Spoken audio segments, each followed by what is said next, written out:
Hello well-wishers and welcome to my channel Aspiring Minds. In today's video, we are going to do a prose piece which is also an essay written by Mark Twain called Advice to Youth. So grab your virtual seats and let's begin. In this video, you will learn a little bit about Mark Twain, his famous work.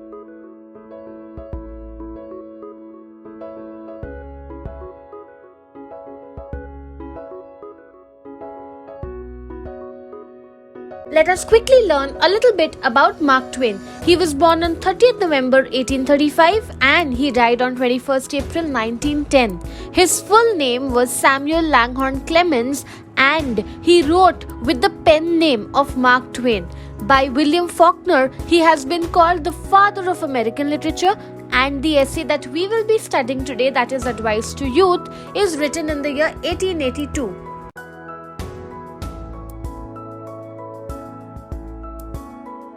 Mark Twain is famously known for writing his two novels, that is The Adventures of Huckleberry Finn and The Adventures of Tom Sawyer. His essay Advice to Youth, which is in the form of prose piece, also continues with the same motive that he had, that is he wanted to critique the society for the hypocrisy that the society had. We'll learn a little more about this very soon.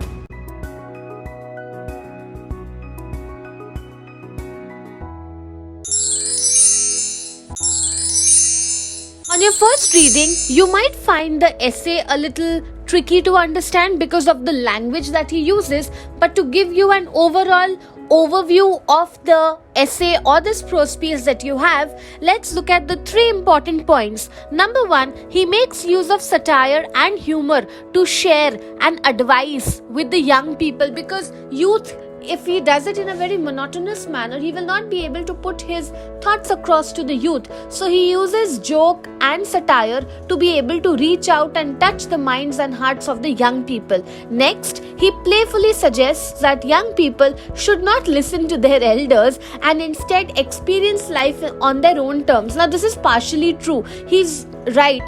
Until and unless you do not experience life on your own, as young people, as budding people, as aspiring people, you are not going to understand the true essence, the true meaning of life, and that is exactly what Mark Twain says. And in the third point, it says that Twain pokes fun at the hypocrisy of adults who often give advice to others but don't follow it themselves. I'm sure you have seen this occurring all around you.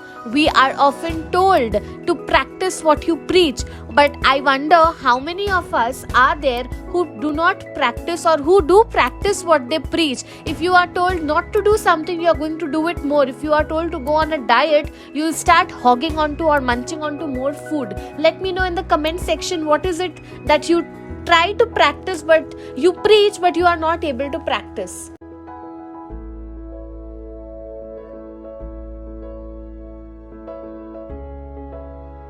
Before we move into our line-by-line analysis of Advice to Youth, let's learn a little bit about what is satire, because it will help you in understanding the overall motive, the overall tone of writing the essay. Now, what is a satire? It is actually a technique that is used by many writers in the past, and Mark Twain is the master of using satire, because in this technique, the writer can make use of humor, exaggerate something, to simply critique or criticize the human follies or the mistakes that human beings make, and in a subtle manner they try to bring out the issues that are existing in the society, and by doing this they seek to bring about a change and awareness among people in the society.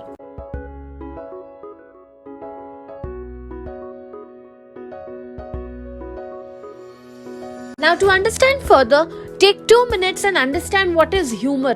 It is a quality that makes something funny or amusing. It can be expressed using various techniques like, by way of jokes, wit, sarcasm, presenting the situation in a very absurd, unusual manner, or making the situation comical. through wordplay, that is by making use of words. That is exactly what he'll be doing in advice to youth as well. And this is a technique which runs across almost all the works of Mark Twain. So having understood the term satire and humor, I'm guaranteeing it to you, you will be able to understand the essay in no time.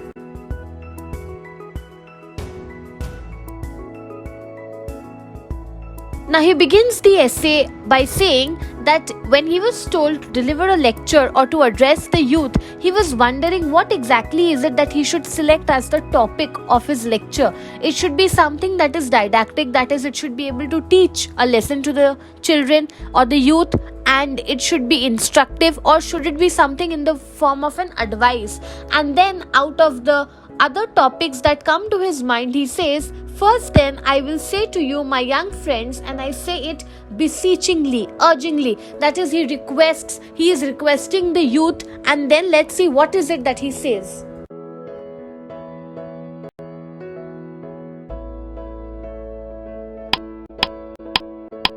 First and foremost thing that Mark Twain advises to the youth is to obey your parents, listen to their advice, and then take your own decisions. You should not, outrightly disagree with whatever your parents are saying. Listen to them, analyze whether it is right or wrong, and then based on your own personal judgment, make a decision about what exactly is it that you want to progress with. But on their face, never disagree with your parents. Even if you don't like what they are saying, maybe it is for your good, maybe it is something that they are saying from their experience. Listen to them, pay heed to their advice, but at the same time, don't lose your own ability to take decisions, your own capacity to judge right and wrong. Listen to them, take their advice, learn from their experiences, and then take your own decisions in order to be able to make a better judgment, because you are leading your life, they are not. Next, he says that you should respect everyone, whether it is someone who is superior to you or elder to you, a stranger or someone whom you don't know. But never ever tolerate being disrespected by others, whether it is someone senior to you, junior to you, of your same age, or a stranger. Be sure to get your respect. At no point in your life are you supposed to be disrespected. If that happens, hit him with a brick. Now that is something, I'm telling you, he uses satire, so he's not literally telling you to take a brick and hit the person who has offended you. But what he's trying to say over here is that wait for your chance, and when it is time, give it back to that person. Never tolerate being disrespected. Just because a person is elder to you, that person does not have the right to disrespect you, because you yourself, you are also an individual, a human being, and you deserve to be respected. If you've done something wrong, yes, bow your head down and accept it and apologize. But if you know and you are sure you are not wrong, do not tolerate being disrespected. And at the same time, he says, do not indulge in any kind of violence of any kind whatsoever, and show charity to those around you. Be charitable, share with people, be kind to others. This world, I'm telling you, really lacks kindness. In today's world, most of the people are sad, upset, depressed with their situation. They are stuck. Help them as much as you can.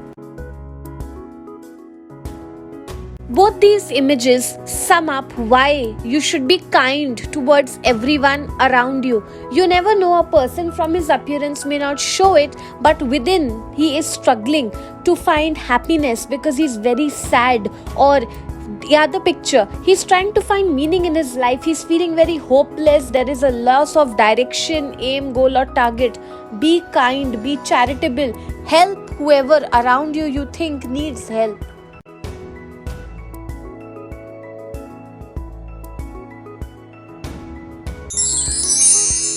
Next advice that he is giving to the youth is to sleep early at night, and therefore it's only when you sleep early at night you'll be able to wake up early. And then he says that there are many people who will tell you to wake up before sunrise. 3 o'clock in the morning is the best time to wake up. But according to Mark Twain, the best time to wake up is when a lark wakes up. A lark over here is a bird. You can see the picture of a lark on your screens. According to him, a lark is the most sorted bird, the most, he does not have any complications in his life. So you should wake up with the lark, so that you are able to start your day afresh. And at the same time, he's telling that it's only when you learn to wake up on the right time and sleep at the right time, that means you are going to be in the company of good people and you will automatically see good things happening better. Let me know in the comment section below how many of you are early risers and how many of y'all are night owls. I consider myself to be a night owl, but I think I will have to take the advice of Mark Twain here.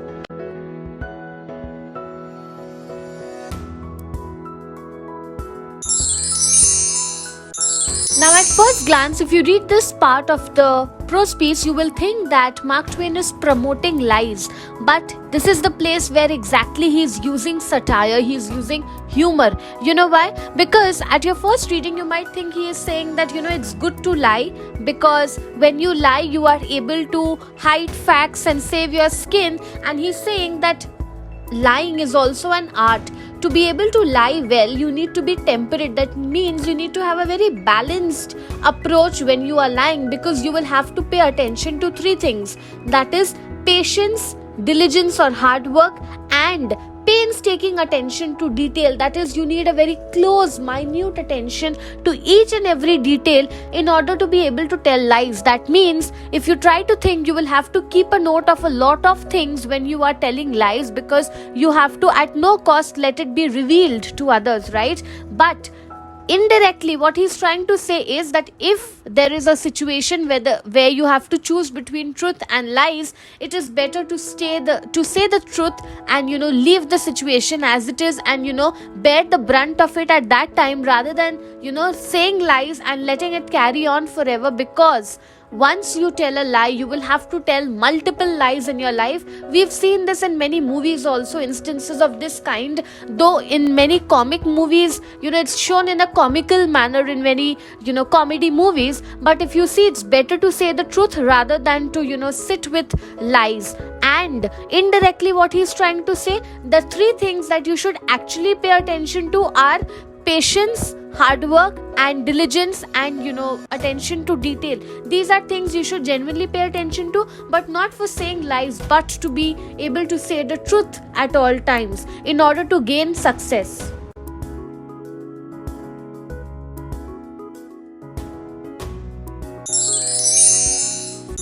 Now here he is telling that if there was an old master who had popularized the maxim that truth is mighty and will prevail, it is a very majestic compound fracture. That is, anyone who is born of woman will never be able to achieve what is preached, what is being taught in this maxim. That is, truth is mighty, truth is great, it is the best thing that you can ever do, to be true to yourself, and it will help you to be long lasting. But that is not true, because all people at all times in their life have had a situation they faced where at some point or the other they've had to tell a lie, right? And even if you try to go back, turn to the pages of history, and based on the experiences of life that people have led, you will be able to understand that it is very difficult for a person to always be true and to never have told a lie. In that case, a person will be called immortal, because only God is the person who is the most truthful.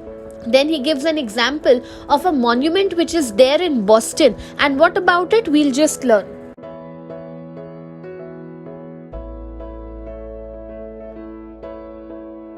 Mark Twain gives example of a monument which is there in Boston called the Ether Monument, also known as the Good Samaritan. Now this monument, there's a story behind it. What is the story? According to the story, there is a person who had discovered anesthesia, and that is how his sculpture is there over here that you can see in the image. But in reality, the person who is said to have discovered anesthesia had not discovered it. Actually, he had stolen the idea of the discovery of anesthesia and brought it out to the world. Now, because it is he who popularized the idea of anesthesia, he is associated with being the person who discovered it, but in reality there was someone else who had discovered it. So here is a live example for you of how lies can live on forever. That is, if you tell lies, try to understand the satire over here. He's not promoting lies. He's trying to say over here that if you lie, you may become great temporarily, but in the long run, there is a high chance that you are going to lose your respect and reputation in the society. So it is very much necessary for you to maintain caution and to be truthful at all times. He is actually promoting truth, not lies over here. Try to understand.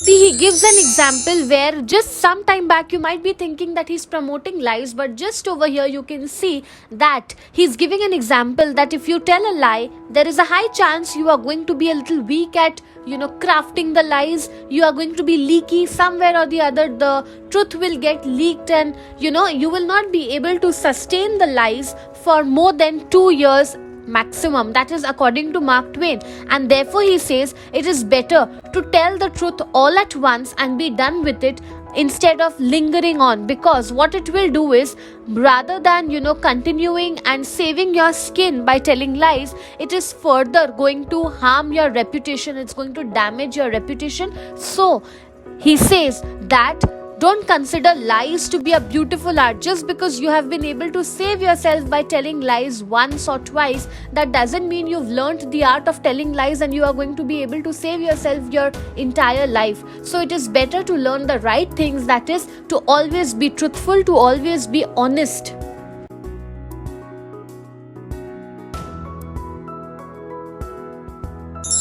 Next, he moves on to a new topic altogether, that is, when you are handling firearms, you need to be careful. Firearms are weapons, guns of that kind. Now remember, he's addressing the youth.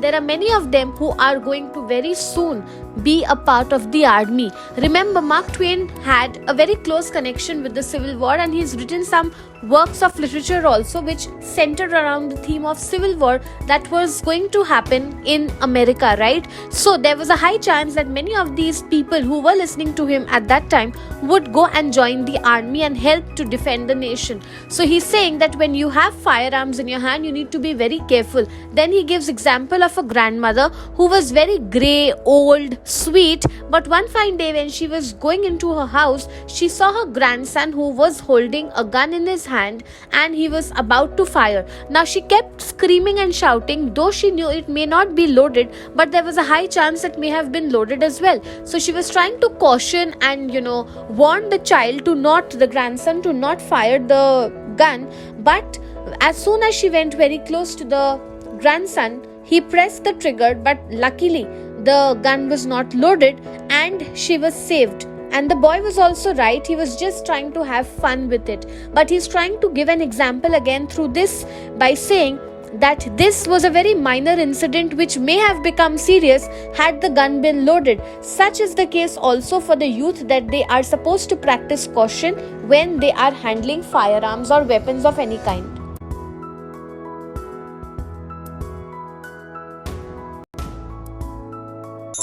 Continues with his advice of being very careful of using firearms and not just play with it just for the sake of it. He gives example of the Battle of Waterloo, which was a real battle fought on 18th June 1815, a little before even when Mark Twain was born. Probably he has read about it, and therefore he's mentioning it by telling that imagine if there was an army who had one of the boys holding an old musket gun which was not loaded, but the other army on the other side, the enemies, they might have been scared just by looking at the sight of being shot by the army people. So he here is trying to basically expose the hypocrisy of war. He has been a witness to war and read about war. I told you also about the American Civil War, which Mark Twain had seen during his lifetime. So he is trying to in this way say that you need to be very careful in handling firearms, because what is the thing? Man has invented firearms. You just pull the trigger and you can kill many people in one go, right? But he's saying over here that be very careful. Do not just go to the war because of the outer mere sheer glory of war, just because you want to show how brave and courageous you are, because in reality there is a lot of bloodshed, a lot of hypocrisy which is involved with war. It leads to the loss of many innocent lives who've done nothing, but still they have been killed because there's been a war. So not just to physically be cautious when you are handling weapons, but also to use it judiciously only if it is absolutely necessary. Otherwise, do not uselessly indulge in war, because there is no solution to it. Instead, try to find a peaceful way of settling matters instead of having a real physical war.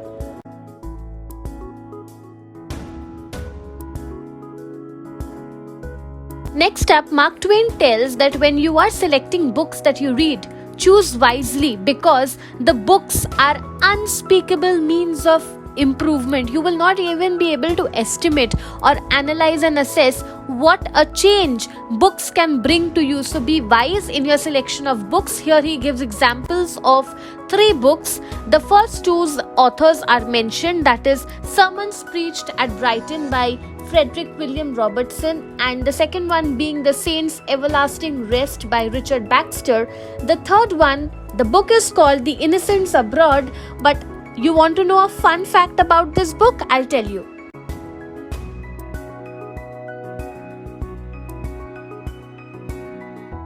I think Mark Twain is doing a little bit of self-promotion also, because this is a book that is written by Mark Twain himself, and he says that I'm here to give you advice today. If you want to learn more about things you should do in your life, you can also read some of the books written by me, because even my books are good for the youth to be read.